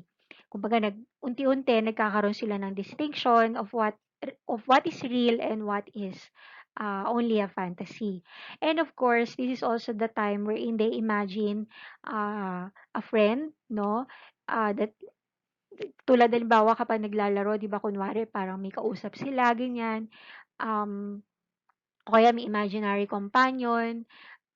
Ibig sabihin nito, hindi ibig sabihin na sila ay ano ha, may something kundi mas, na napa-practice nila yung kanilang social skills and therefore, sinasabi sa mga studies na they are more sociable 'no, when they are adults, yung mga bata na merong imaginary friends or companions. And also it promotes, better adjustment din during adolescence. Kasi nailalagay nila, kumbaga one woman man show parang gano'n. Parang ako yung nagtitinda, ako rin yung bibili. So, in short, parang naiintindihan ko, 'no, kumbaga nagkakaroon ng empathy na nailalagay ko yung sarili ko dun sa shoe nung aking kausap o nung aking supposed to be kalaro. Pero yun nga, imagination lang siya. So, kaya, mas better, mas okay ang adjustment ko pagdating ko ng adolescence. Kasi napi-picture ko na bata pa lang kung ano ba yung supposed to be na mararamdaman nung, other role 'no, kung other role yung aking gagampanan, ano yung supposed to be na mararamdaman ko. So, yun. Kaya it promotes better adjustment during adolescence. Okay. Another type of play is solitary play. So, ito yung nauuna siyempre, the most common 'no. It comes in many forms and most are normal, even healthy. So, hindi naman ibig sabihin naglalaro mag-isa ay, hindi na maganda o abnormal 'no. So, spending playtime alone like coloring, solving puzzles, or assembling Legos is not a sign of maladjustment. However, yung ibang forms ng solitary play are signs that children are uneasy interacting with others. So, depende rin sa solitary play. No, kung halimbawa ay sila ay lumapit sa isang grupo ng mga naglalaro, pero mas pinili niya na manood lang, no, at hindi siya nagpa-participate. Yun, siguro puwedeng masabi na, may something 'no, baka may, hindi siya komportable na may kasamang iba or hindi siya marunong mag-adjust sa mga kasama niya. Or eto rin, yung wandering aimlessly, no? Yung um, pabago-bago siya ng nilalaro. Halimbawa, nilalaro niya ngayon yung Lego niya, then maya-maya lipat naman siya sa iba. Yung bang iniiwan niya, hindi niya natatapos. No? Yung bang nagpapagala-gala siya, nagpupunta siya kung saan-saan. So, possible na baka merong something like ADHD, pwedeng ganon. No? Hindi makapag-focus. Nahihirapang mag-focus sa isang task, like solving puzzles. Yan, nadidistract, kumbaga. Yan. So, yun yung mga solitary play na pwede nating masabi na baka forms or parang it can lead to maladjustment. Yan. Pero yung normal na playing alone o solitary play is okay naman yun. Yan. Like coloring, solving puzzles, basta wag lang itong dalawa na to. Okay, in terms of gender differences, siyempre, 'pag bata ay, parang meron ng stereotype, 'di ba, na sinasabi na kapag lalaki, batang lalaki, ang nilalaro dapat ay yung, mga kotse-kotsehan, robot, baril-barilan, 'di ba? Tapos kapag babae naman, Barbie, 'yan, dolls or luto-lutuan, 'yan.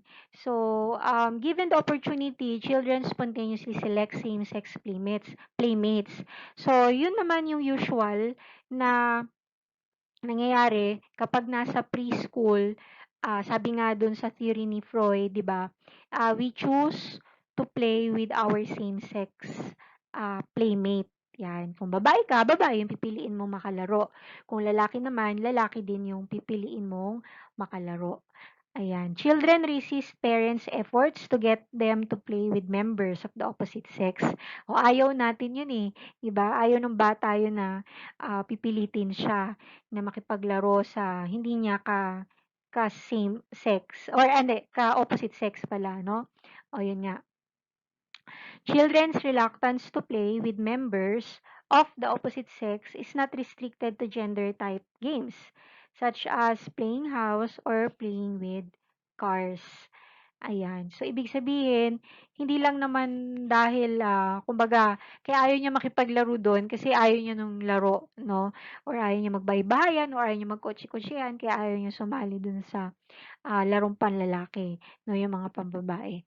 And we as a society, no, part na ng culture natin yung de-designate kung ano ba yung dapat na nilalaro ng mga bata depende sa kanyang sex o sa kanyang gender.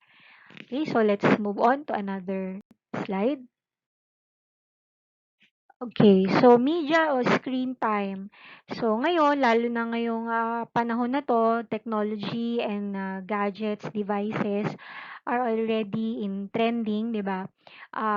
Even as early as 2 years old, marunong nang humawak no ng cellphone, ng gadgets or even computers. So it described the amount of time individuals spend with television, DVDs, computers, video games, and handheld electronic devices such as smartphones. So kamusta na nga ba ang screen time, no? Gaano ba kadalas, katagal yung ini-spend ng mga bata sa paggamit ng mga devices na may screen. So it's not limited only to smartphones but also to other electronic devices na merong screen.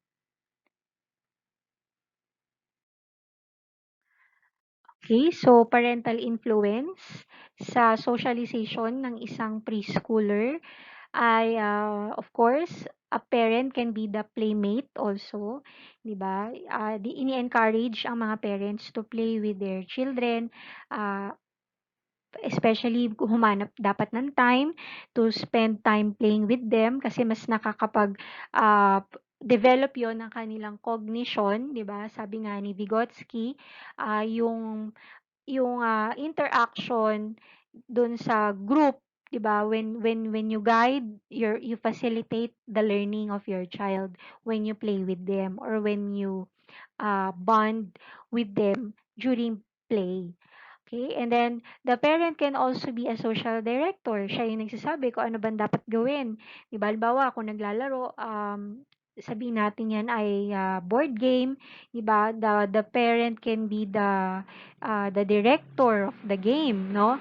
Siya yung magtuturo ng rules and regulation doon sa game na 'yon o sa laro na 'yon. Or the parent can also be a coach na kapag kumbaga may mga kampi-kampihan, 'di ba? May mga games na gano'n that requires competition. Do the so the parent can act as a coach, no, to direct what to do and what not to do. Ano ba yung tamang gawin? Ano ba yung dapat na isagot? Yan. And of course, a mediator, no? A parent can be a mediator in a play na wherein the child or the children are involved in conflict or argument, 'di ba? Minsan 'di maiiwasan 'yun sa mga bata na nagkakaaway-away sila, hindi nagkakasundo or parang nagkakalamangan, may mga gano'n. So, yung parent kapag nandiyan siya, siya yung mag-i-influence ng, parang peace, 'di ba, and order sa paglalaro, 'no? Siya yung mag-a-act as mediator. So, 'yun, malaki yung gampanin or role ng parents, ah, kahit sa play ng mga bata, 'no, sa socialization process. Kasi nga 'pag bata, preschool, early childhood, talagang puro laro pa 'yan. Oo, puro play. Kaya nga sa counseling, mas ang ginagamit ay hindi talk therapy kundi play therapy kasi yun yung parang number one na medium of communication with them, 'no? Kasi doon sa pamamagitan ng paglalaro or arts, 'no, puwede rin, na-express nila yung kanilang mga nararamdaman and yung kanilang experiences.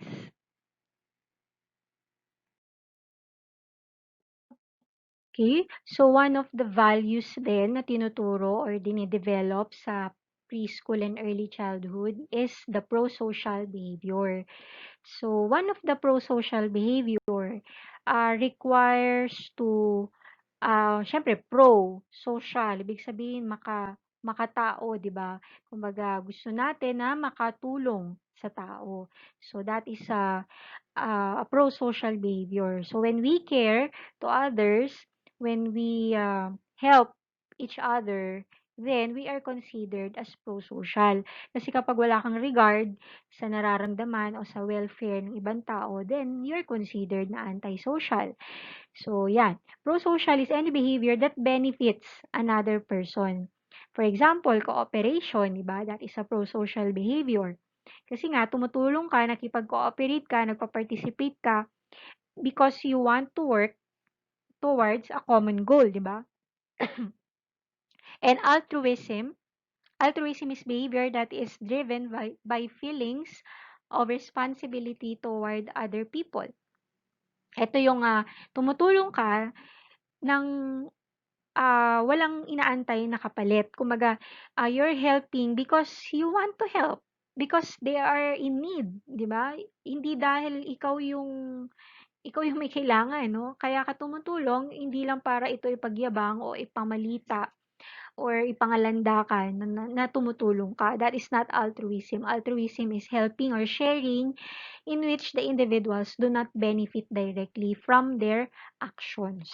So, yan yung first um, uh, pro-social behavior na nade-develop during preschool and early childhood. Yan. Parang yung simpleng halimbawa sa preschool or sa kinder, sa early childhood, no? Halimbawa yung teacher nila nalaglag yung gamit, tapos ang daming dala, 'di ba? So yung bata na merong pro-social behavior, makikita mo na pupulutin niya yon without telling them, 'no, na, "O pulutin mo nga 'yan," 'di ba? Hindi mo na kailangang sabihin 'yun kundi, may kusa sila na, "Ay, nahulog yung gamit ni teacher, she needs help." So, tutulungan ko siya to ano, to fetch all the things, 'di ba, na nahulog, 'yan. So, yung mga simpleng gano'n o kaya yung mga kaklase nila na, nakikita nila na, walang baon, 'no, walang kinakain during recess. So, parang hindi siya obligation na dapat ko siyang bigyan or, ah, yun nga, kumbaga bibigyan nila kasi walang makain. Kasi nakikita nila na sila lang yung kumakain, yung iba hindi. So, bibigyan nila. So, yan ay pagpapakita rin ng pro-social behavior. Yung mga ganon, yung mga simpleng acts of helping. Yan. So, bata pa lang, ano na yan, tinuturo na yan. Kasi yun naman yung end goal ng pagiging human natin. To become helpful and to be pro-social, of course. Okay, so sa altruistic behavior or pro-social behavior ay merong dalawang skills na dinedevelop. No? Yung una, yung perspective taking skill. 'Di ba yun nga sabi ko nga kanina, yung kapag tumutulong tayo, ibig sabihin nun hindi hindi dahil gusto mo or meron kang gustong patunayan sa sarili mo or masaya ka kapag nakakatulong ka, kundi nakikita mo kasi, nararamdaman mo o nakikita mo yung pinagdadaanan niya. Nandun ka, yung perspective mo ay inilalagay mo dun sa perspective nung ibang tao. Kaya mo siya tinutulungan. Ba, nakita mo siyang walang kinakain. Kumbaga nakita mo ano, seeing from the lens of a child na walang makain, alam mo yung pakiramdam, no? Alam mo yung nakikita mo yung iniisip niya, no, yung nararamdaman niya. That is perspective taking skill. Kaya tutulungan mo siya, kaya bibigyan mo siya ng pagkain. Kasi naramdaman mo yun eh, kasi nakita mo eh, yung point of view niya na wala siyang makain. Yan. And of course, empathy. Empathy is also a skill, no? Wherein at it's very hard to have an empathy wherein parang ganun din na you are actual experiencing the person's feelings. No, yung bang, syempre wala ka doon, hindi naman ikaw yon, hindi mo talaga siya mararamdaman. Pero, 'pag pinut mo yung mind, when you put your mind into it, when you take the perspective of the other person, kumbaga yung tinake mo yung world view niya, no, tiningnan mo yung isang bagay sa kung papaano niya ito tingnan, puwedeng maramdaman mo kung ano yung nararamdaman niya. Not necessarily to experience, no, the event. Hindi mo kailangang ma-experience din yung na-experience niya para maramdaman mo yung nararamdaman niya. So, yun, mahirap. Mahirap siyang, um, akala mo madali lang, pero mahirap talaga siyang i-practice. And it takes time. No? So, that is also one of the attributes, no, of being a psychology major. Dapat, of course, we deal with humans. We deal with social human beings. So, dapat meron tayong pro-social skills and behaviors tulad nito. So, we must be empathic and of course, perspective taking skill. Ayan. So, kailangan possess mo yan, no? Kung gusto mong magtuloy, lalo na sa counseling, halimbawa, or sa therapy, no? Being a psychologist, you need to empathize and to take, no? To really understand, no? To be in the perspective of the person you're talking to. Okay. So these are the factors contributing to children's pro-social behavior. So one, the child should have the skills, yun nga, yung perspective taking and empathy.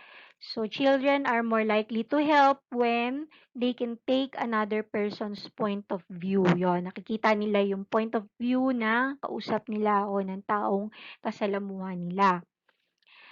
They feel another person's emotions. Yun naman yung sa empathy. Okay, so tandem yan yung skills na yan. Dapat ay meron yan, yung bata, na more likely na madedevelop yung kanyang altruistic pro-social behavior. Pangalawa, yung tinatawag nating situational influences. Feelings of responsibility, feelings of competence, mood, and cost of altruism.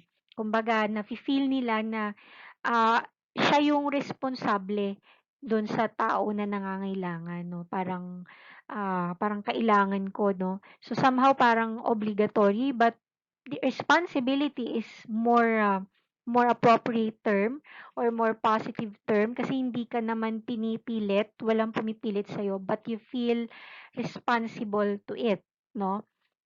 As if na kapag hindi mo ginawa yon it will, kumbaga magi-guilty ka after, yon. And they feel competent to help, of course, kasi kung hindi mo naman kaya, 'di ba, hindi ka tutulong.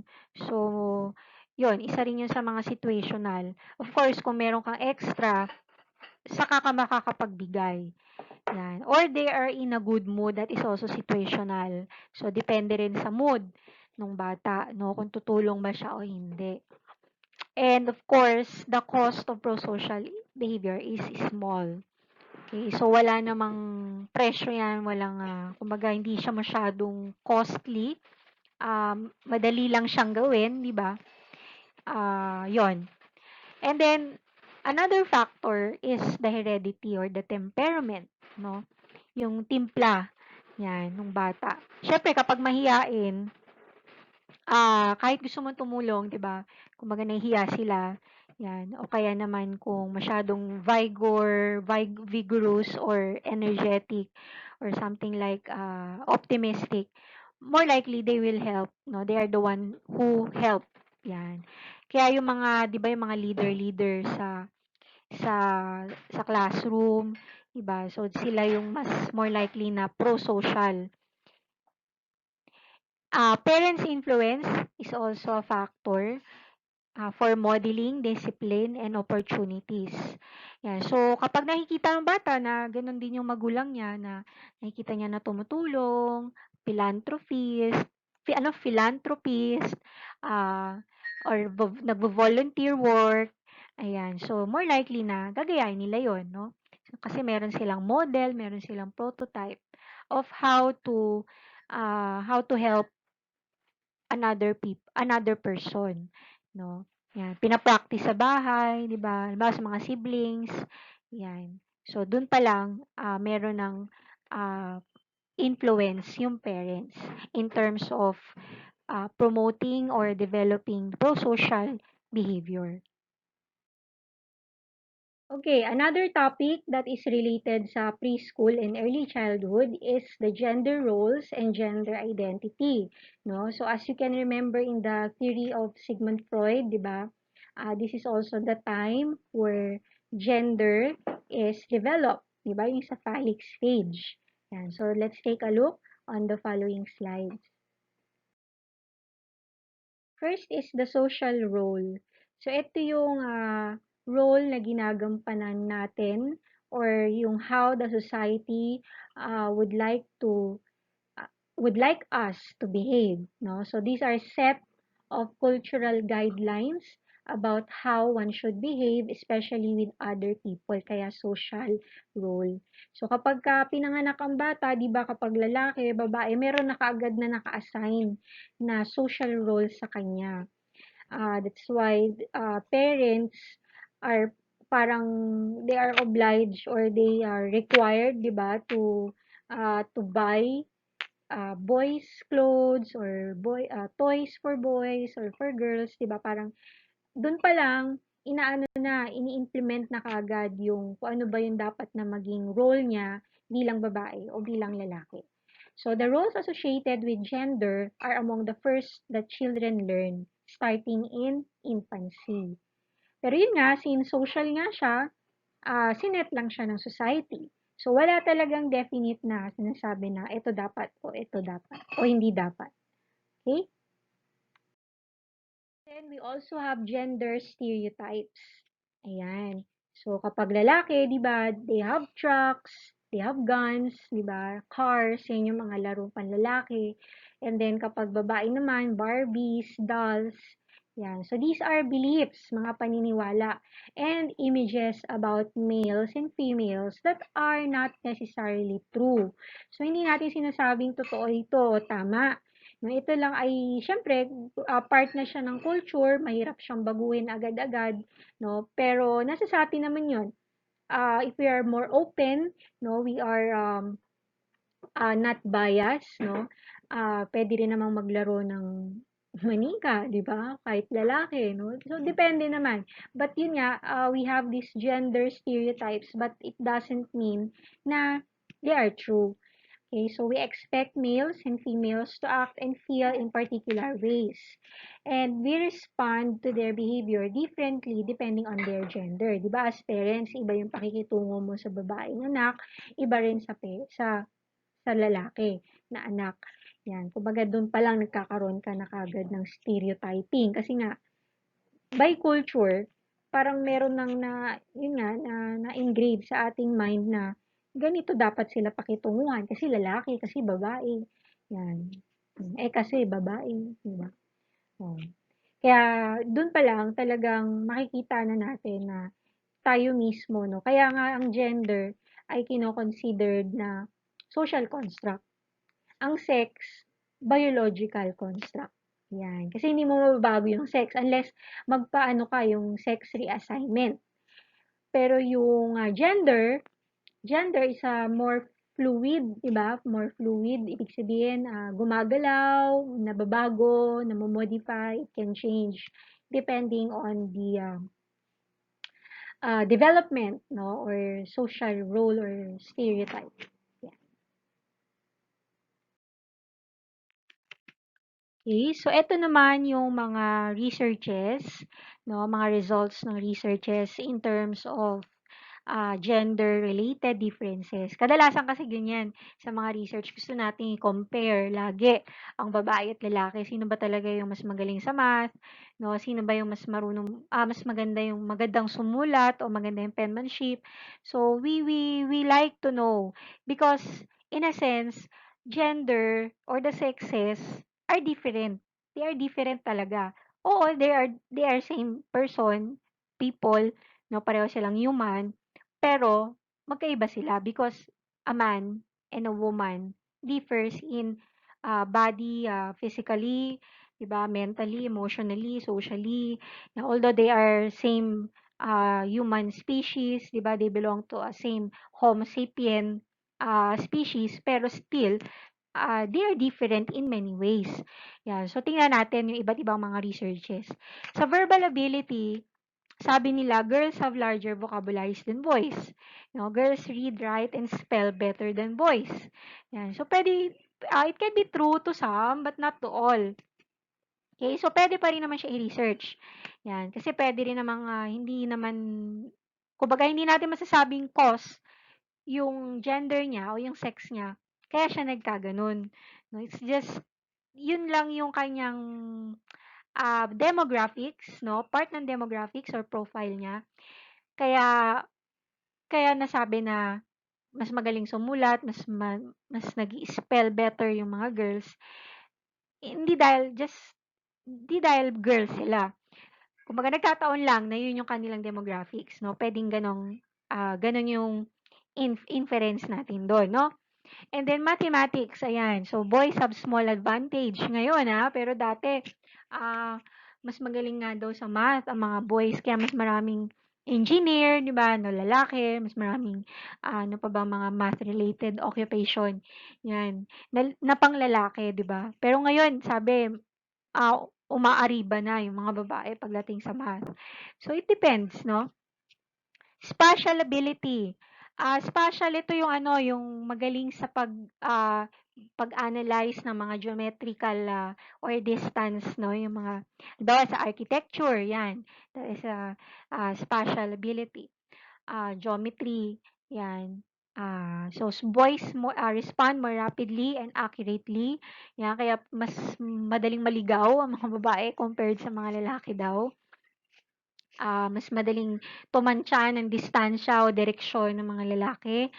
Ayan. Hmm. And then we have social influence. So sabi, girls are more likely to comply with the directions of adults. So mas masunurin daw yung mga babae compared sa boys. I don't know kung totoo 'to, no, it depends. Siguro sa age din, depende rin sa edad, 'no? Kasi kapag habang lumalaki parang pareho na lang naman, 'di ba? And then aggression, sa boys sila yung mas physically aggressive compared to girls, and girls are more likely to resort to relational aggression. Ano yung relational?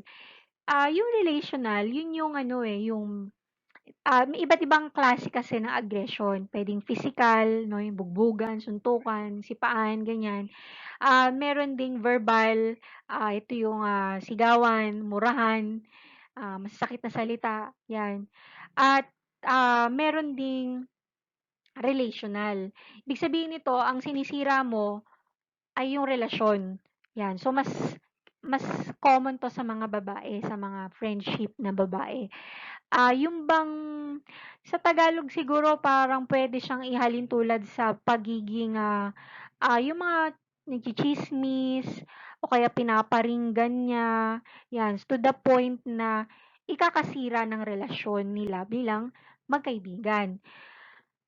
Kumbaga yung aggression niya hindi niya sinaktan physically, hindi niya sinaktan directly by, telling her, bad words or mura, but pailalim kumbaga yun nga nagpaparinig o kaya naman, eh, ano yun, backstabbing ganyan 'no, ah, yun. So yun yung relational aggression.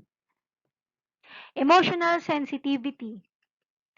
Girls are better able to express their emotions and yun, kumbaga they are better to express their emotions, their feelings, kaysa sa boys, 'no, mas sensitive.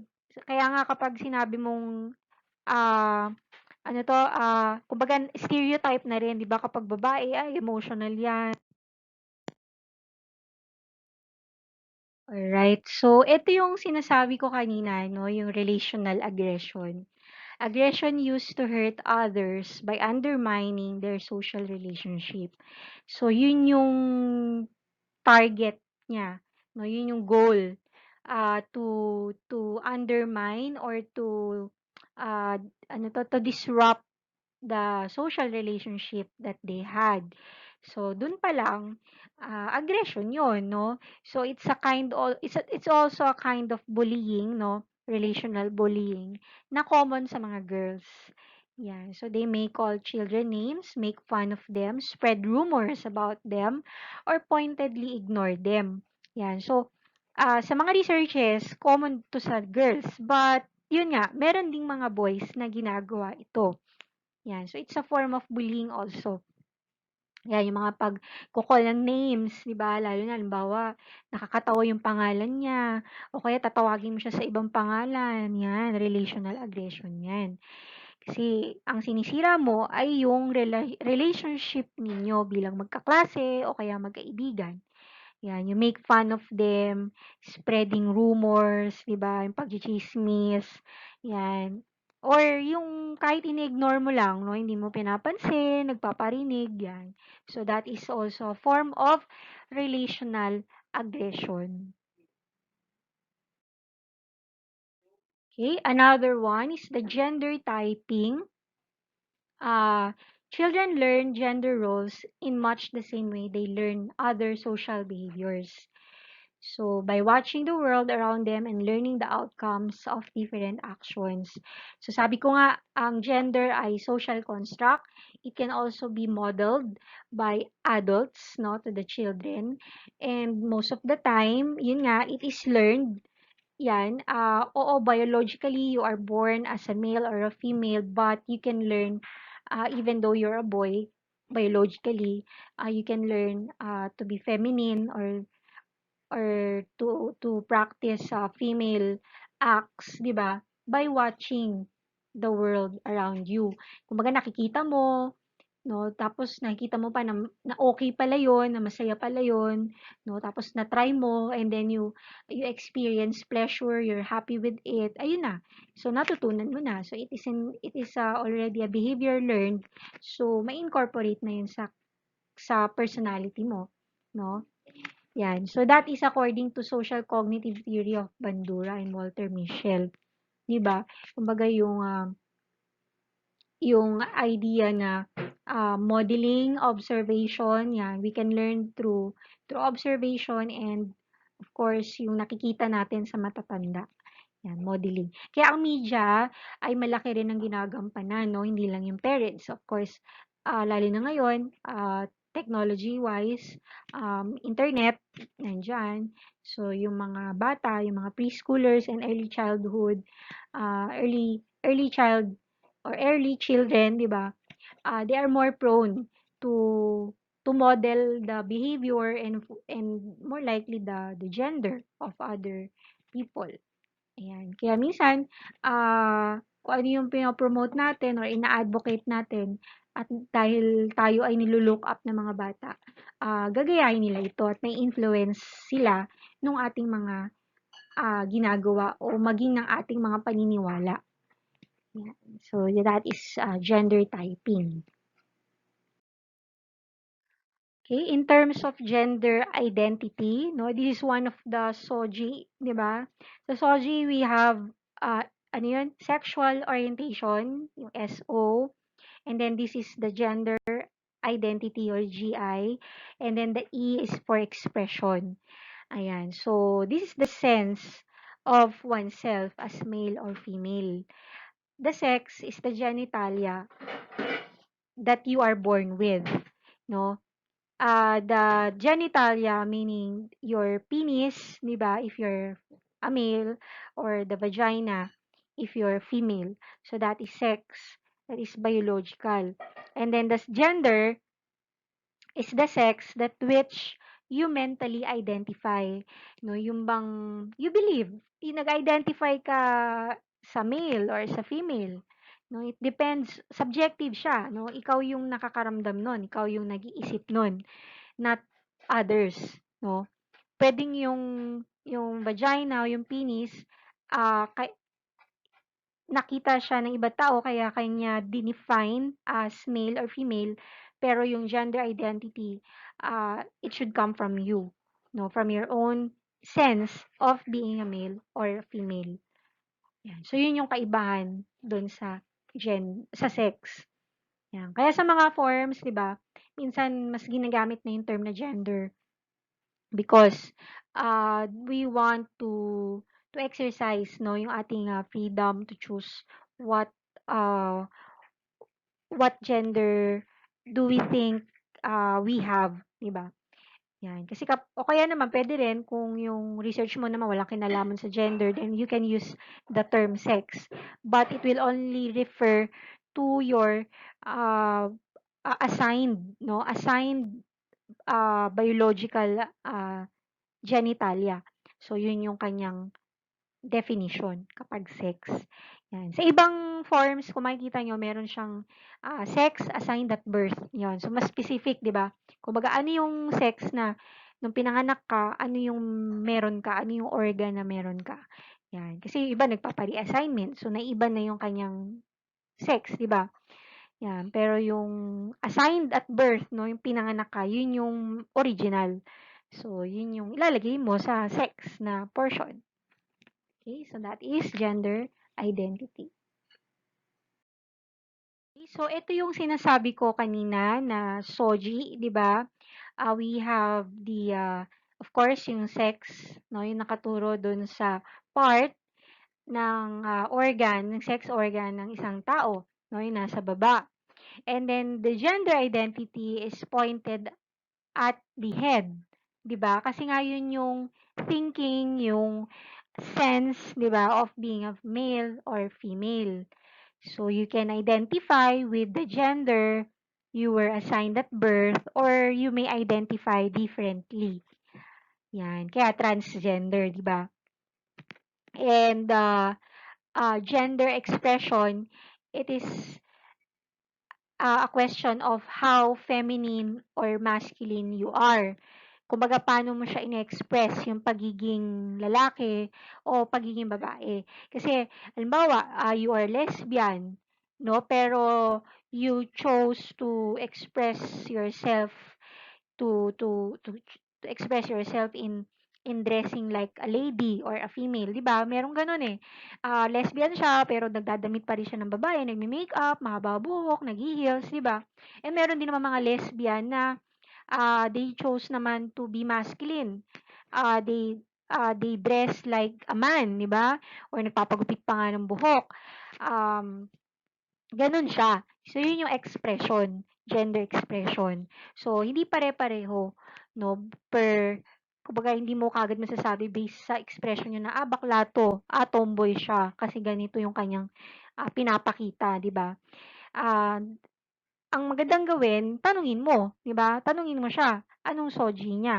Ano yung kanyang sexual orientation, 'no? 'Pag sinabing sexual orientation, ito yung, kung saan ka attracted, 'no, sexually, physically, 'yan. Ano yung kanyang gender identity, and then ano yung kanyang expression, 'di ba?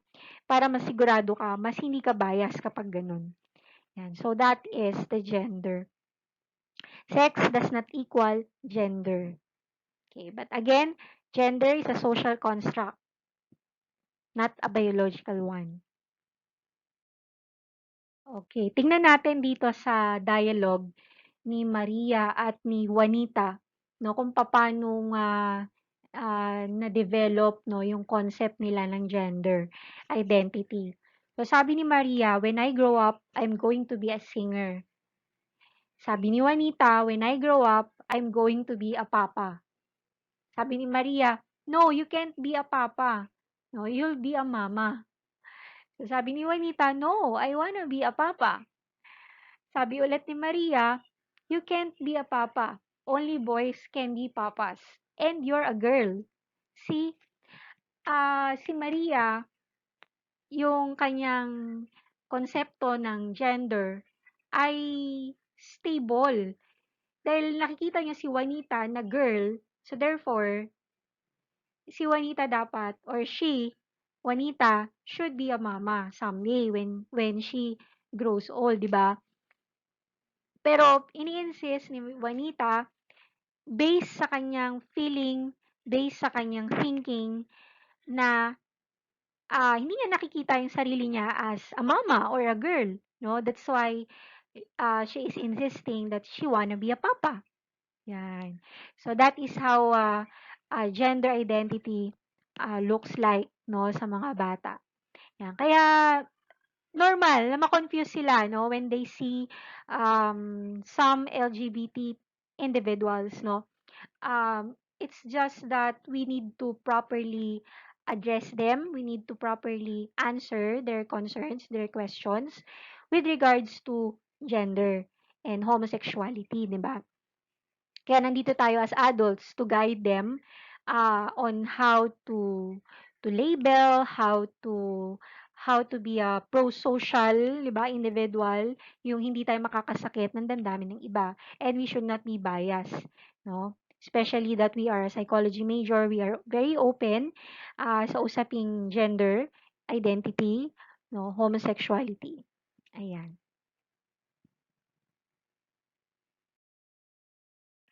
Okay, so according to Lawrence Kohlberg, children gradually develop a basic understanding that they are of either the male or the female sex. So, full understanding of gender is said to develop gradually in 3 steps. So, unti-unti, by 2 or 3, nagle-label na sila. Yeah, so sabi ko nga, we must be careful on labeling, no? So, they are either boys or girls and label themselves accordingly. And then the gender stability naman, yun nga, 'di ba kanina nakita natin sa sinasabi ni Maria na, "Hindi, 'di ka puwedeng maging papa kasi girl ka. So dapat ang girl nagiging mama lang, 'di ba? At ang boy, siya yung magiging papa." So boys become men and girls become women. So during the preschool years naman 'to. And then gender constancy between 4 and 7, sinasabi dito na maleness and femaleness do not change over situations or according to the personal wishes of the person, 'di ba? Na hindi porke gusto mo, babae ka nga, babae ka, girl, in sex, no? Hindi pa pwedeng dahil gusto mo lang na lalaki ka, magiging lalaki ka na. So, between 4 to 7, talaga namang meron silang constancy na tinatawag na hindi nababago yung pagiging lalaki o babae, depende sa sitwasyon. Kaya malilito sila kapag halimbawa sa bahay, si kuya niya lalaki, tapos sa labas makikita niya nagdadamit babae si kuya niya, 'di ba? So magkakaroon ng confusion doon kasi nga meron na siyang concept ng gender constancy. Okay, so for your questions or insights, just comment below dun sa video or sa Facebook group natin.